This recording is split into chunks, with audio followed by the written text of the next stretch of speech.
What's going on, guys? It's Merv here. Okay, I'm not doing that shit.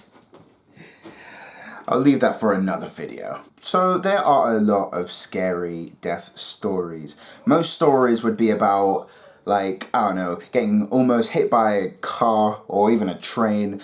Some people will be like, oh, I was very close to the edge of, you know, the cliff and I almost fell off it.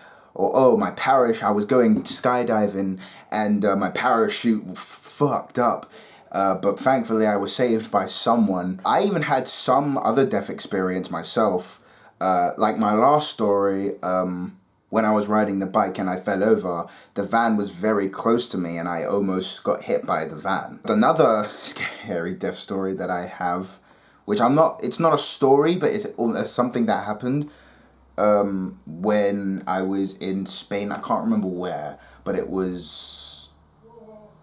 can't remember where in Spain, but we went with my mum, her friend, and my brother, one of my brothers, and I almost drowned, and it was pretty scary, but that's not the scariest. I'm telling you, this is probably the most scariest death story that you will ever hear in your life.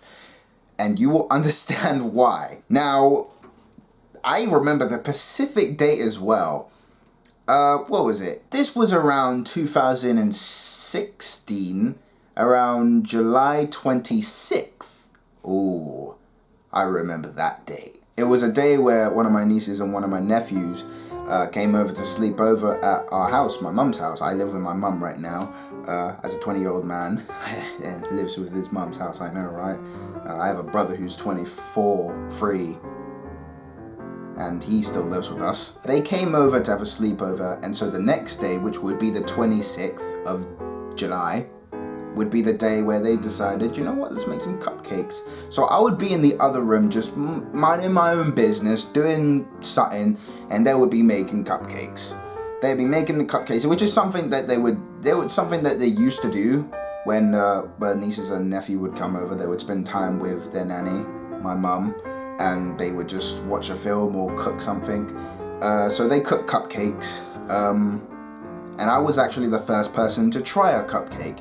My mum was in the other room, as well as my nephew. My niece was in the same room with me. I remember I was watching Gravity Falls while having a cupcake. I was like, okay, this is pretty good. And so I'm eating the cupcake, and all of a sudden,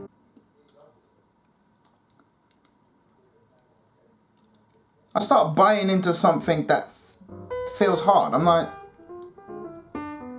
what is that? What am I biting into? It feels hard. Like, what did they put in this? I spat the whole thing out in like some tissue or something like that. I digged in to see what I was biting into. I was like, did I lose a teeth or something? At that point, I thought I lost my teeth. I was like, did I lose my teeth or something? Like, what's in there?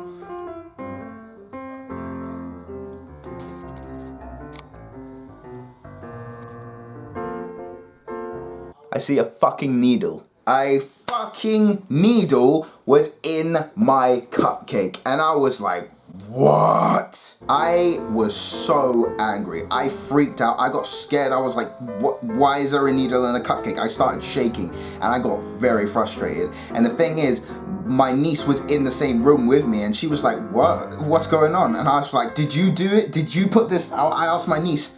I went over to my niece like, did you put the needle in the cupcake? And she was like, no, I didn't, what? No. And here's the thing, I can tell when my nieces and nephews are lying to me. Like, you know that thing where kids do when they're lying? Like, you can tell like when kids are lying. Like, if you say like, oh, Jimmy, did you put the remote in the toilet? And they're like, no. They do that. And when a kid is actually telling the truth, they go like shock mode. They're like, what? No, I didn't do it. They do something like that. Like, they're generally serious. You can tell when kids are lying and you can tell when kids are telling the truth. So she did like that. So no, I didn't do it. And I was like, okay, I knew it instantly wasn't her. So I'm gonna go over to the nephew. I'm not gonna say the names. I'm not gonna drop names because that's kind of embarrassing. But I went over to the nephew and I was like, I started yelling like, did you do this? Did you do this? And he would start sulking at me just like, he does this thing, like every time he gets yelled at, he just starts sulking. I don't know if he does it now, but he used to do that thing, he would sulk, which is something I used to do, to be honest. When I get yelled at, I just start sulking and go into silent mode. I go into silent mode, and he would just do and just not look at me and just start sulking at me. And I instantly knew, like, okay, it must be him. It must be. Because he is, to be honest, he was kind of the kid to do that. He would do something like that. And so my mum hears what's going on. My mum's like, what's going on? Why are you so upset with him? I tell my mum, like, listen, there is a fucking needle in the cupcake. And my mum is trying to calm me down. Like, listen, calm down, don't yell at him. I'm like, no. I could have died. I could have choked on that needle.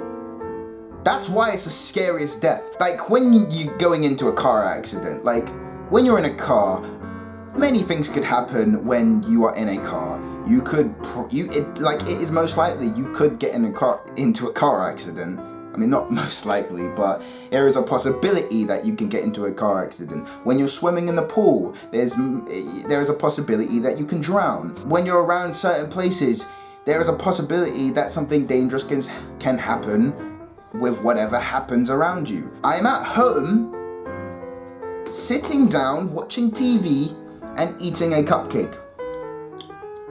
What can kill me? What can kill me? Unless a thief or a murderer or serial killer breaks into my house, what could happen? And unless my thing is poison, what could happen? I didn't think death could happen around my house. I didn't think I was gonna die in my house. I'm like, I need my cupcake. That's a surprise death. Those are the worst things. I could have choked on the needle. Like, imagine if I didn't bite into that needle and I swallowed and I started choking. I could have died. I would be dead. In fact, I don't even know if I would be talking. I don't know if I will either be dead or I would lose my voice box or something like that. Either way, it would end very, very, very badly. And so I told the nephew off. My mum started to get angry a bit herself. And so we were asking, did you put more needles in the cupcake? We tried to find out if he put the needles in the cupcake while they were making it, like in the mixing bowl while they were cooking it, or when it was done. He still wouldn't answer that, so we got scared, and we sadly had to throw all the cupcakes away. And it was a shame because they did taste nice. So yeah, that was my near-death experience. Yeah, my brother getting angry, that's how I felt. So what's the lesson here? What's the lesson here? Well, don't be stupid. That's one thing. Don't put a needle in a cupcake. Don't put a needle in a cupcake. I guess check your food. There's no lesson. There's no lesson to be learned from me. I am the victim in this story. I almost got murdered by one of my nephews. If you have any near-death experiences that is scarier than mine, I will give you a prize, because literally, this is probably the scariest. A surprise death is worse than an expected death, you know what I mean? Like, you're walking down the street, you're gonna expect to get hit by a car. Not all the time, but it's a possibility. I'm not going to expect to die while I'm eating a cupcake. He learned his lesson. I remember the other day, a few weeks or few months later, my sister was like, I remember, you told my kid off and he definitely learned his lesson. I'm like, I'd be a good dad. I would be a good dad. I will fucking make sure that he doesn't kill me with a needle.